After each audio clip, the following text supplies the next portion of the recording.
తిరుపతి వెళ్తే ఖచ్చితంగా మేము ఒక్కసారి అయినా వెంగమాంబ అన్నప్రసాదానికైతే వెళ్తామండి.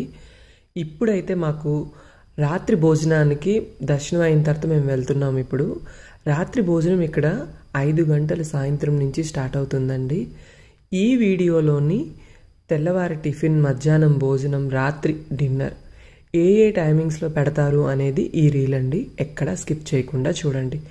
ఇంతమంది భక్తులు ఉన్నారు, ఎలాగా ఎంత టైం వెయిట్ చేయాలి అని అయితే మాత్రం భయపడకండి.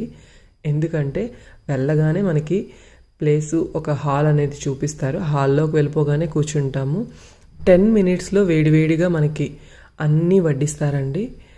అండ్ భక్తులకి నేను చెప్పే ఒకటి ఏంటంటే, మీరు తినలేకపోతే ఖచ్చితంగా మీకు సరిపడినంత పెట్టుకోండి.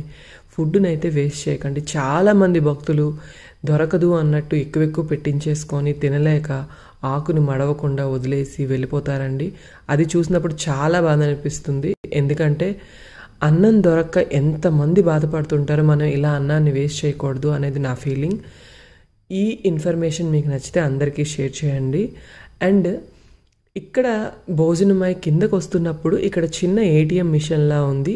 అక్కడ ఫోన్పే ద్వారా మనం అమౌంట్ని తిరుపతి దేవస్థానానికి పంపించవచ్చండి.